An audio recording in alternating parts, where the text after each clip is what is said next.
আসসালামু আলাইকুম এভরিওয়ান, সবাই কেমন আছেন? আশা করি সবাই ভালো আছেন। টিপস অ্যান্ড টিউটোরিয়াল ভিডিওতে সবাইকে স্বাগতম। আজকের এই ভিডিওতে আমি আপনাদেরকে শেখাবো আপনার হাতে থাকা স্মার্টফোনটি খুব সহজেই গরম হয়ে যায়। আপনি যদি 20 থেকে 30 মিনিট গেমিং বা অন্য কোনো সোশ্যাল মিডিয়ায় স্ক্রল করেন তাহলে কিন্তু আপনার হাতের ফোনটা গরম হয়ে যাচ্ছে। তো এই সমস্যার সমাধান নিয়ে আজকের এই ভিডিওটা। মাত্র 3টি সেটিং অন করলেই কিন্তু আপনার এই সমস্যাটি সমাধান হয়ে যাবে। তো কিভাবে আপনার এই 3টে সেটিং অন করবেন আমি ফোন স্ক্রিন দেখিয়ে দেবো।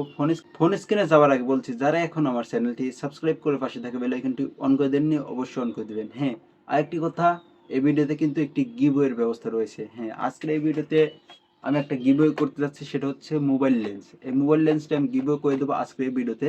কিছু করতে হবে না, শুধু আমার চ্যানেলটি সাবস্ক্রাইব করতে হবে এবং একটি স্ক্রিনশট নিয়ে আমার ফেসবুক পেজে এটা পোস্ট করে দিতে হবে, বা কমেন্টে আমার এই ভিডিওর কমেন্টে আমার ফেসবুক পেজের ভিডিওর কমেন্টে যা শুধু স্ক্রিনশটটি পাঠিয়ে দিতে হবে বা কমেন্ট করে দিতে হবে। তারপরে আপনারা কিন্তু লাকি উইনার যে হবে সে কিন্তু আজকের এই মোবাইল লেন্সটি পেয়ে যাবেন। তো আমার ফেসবুক পেজের লিঙ্ক কিন্তু ডিসক্রিপশন বক্সে দেওয়া থাকবে, সেখান থেকে চেক করে এবং সেখান থেকে লিঙ্কে ক্লিক করে আপনারা জয়েন হয়ে যাবেন এবং চ্যানেলটি সাবস্ক্রাইব করে সেটা একটা স্ক্রিনশট নিয়ে আমার হচ্ছে এই ভিডিওর কমেন্টে বা ফেসবুক পেজে গিয়ে ওটা দিয়ে দিবেন, তাহলেই কিন্তু আপনারা পেয়ে যাবেন এই মোবাইল লেন্সটি। তো আর চলে যাচ্ছে মূল ভিডিওতে। প্রথমে ফোন থেকে আপনারা চলে আসবেন প্লে স্টোরে। প্লে স্টোরে আসার পরে আপনারা এখান থেকে আপনাদের যে প্রোফাইল আছে প্রোফাইলের উপর ক্লিক এখান থেকে যে প্রোফাইল দেখতে পাচ্ছেন প্রোফাইলের উপর ক্লিক করবেন। প্রোফাইলের উপর ক্লিক করার পর এখান থেকে সেটিংস দেখতে পাবেন, সেটিংসের উপর ক্লিক করবেন। সেটিংস ক্লিক করার পর এখান থেকে আপনারা দেখতে পাচ্ছেন নেটওয়ার্ক দেখতে পাচ্ছেন, এটার উপর ক্লিক করে দেবেন। এটার উপর ক্লিক করে দেওয়ার পর এখান থেকে অ্যাপ অটো আপডেট দেখতে পাচ্ছেন। অ্যাপ অটো আপডেট যেটা আছে এটা হচ্ছে আপনি এখান থেকে হচ্ছে ডন্ট অটো আপডেট অ্যাপস, এটা ক্লিক করে দেবেন। এটা ক্লিক করে দেওয়া হয়ে গেলে আপনার ফার্স্ট সেটিং, যেটা প্রথম সেটিংটা হয়ে গেলে এখন 2 নম্বর ও 3 নম্বর সেটিংটা করতে হবে।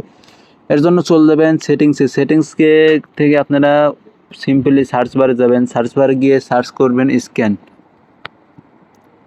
সার্চ করার পর আপনার কিন্তু এখানে দেখতে পাচ্ছেন 2টা অপশন চলে এসেছে। অলরেডি আমি রেড মার্ক করে দেখিয়ে দিচ্ছি।